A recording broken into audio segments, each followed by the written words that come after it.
Boa tarde, alunos do primeiro ano. Aqui é a professora Liliane.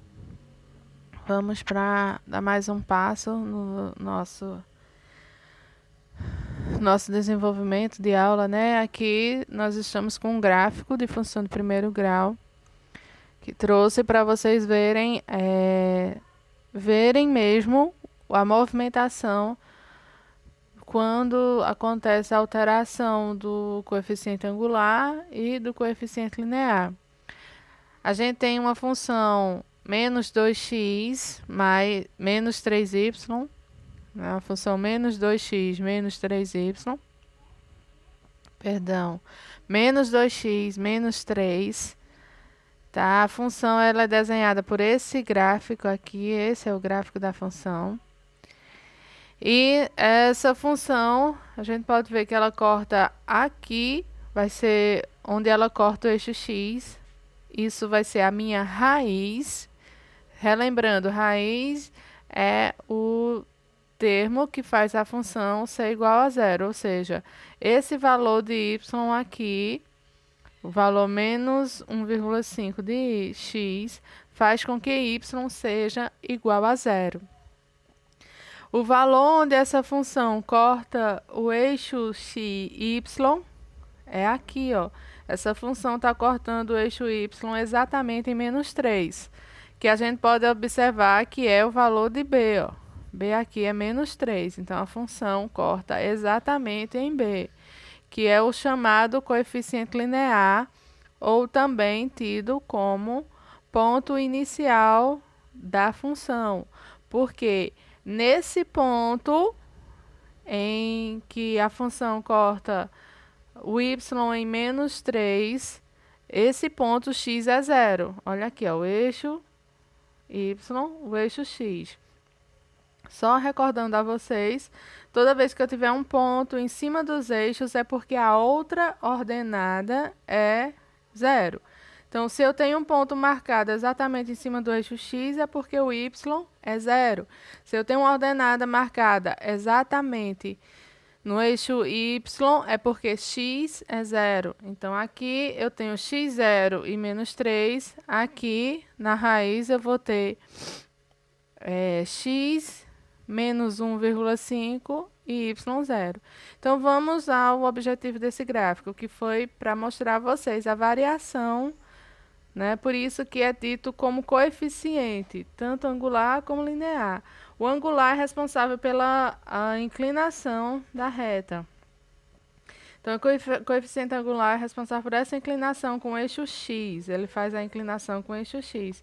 Então, à medida que a gente muda, altera esse valor aqui, essa inclinação vai mudar. Olha, o A está menos 2. Vamos colocar o A positivo, 2. A inclinação mudou. Olha aqui, ó, a inclinação que era para cá, agora é para cá. A função é crescente. À medida que os valores de x aumentam, os valores de y também aumentam, uma função crescente. Toda vez que você tiver esse sentido da função, esse desenho de função, é porque é função crescente, para cima. Se eu alterar para 5, o que acontece? Olha, ela vai aumentando a angulação com o eixo x. Ó. Então, cada vez que a gente tem valores maiores, essa angulação vai aumentando. Por exemplo, menos 5. Ó, a angulação aqui, ó, com o eixo x, ó, vai aumentando.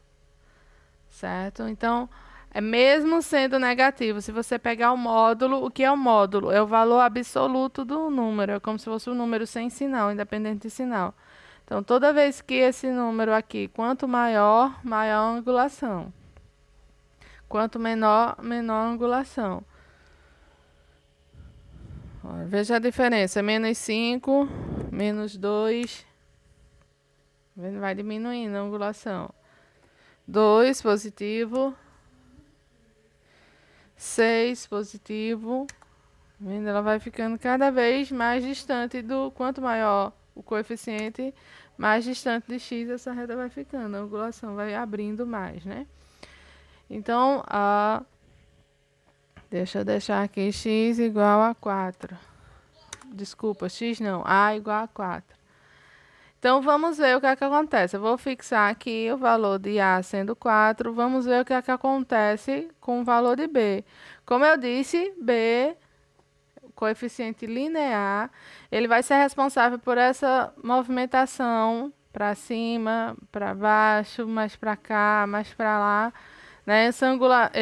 Essa função, o desenho da minha função vai mudar de posição, não de inclinação.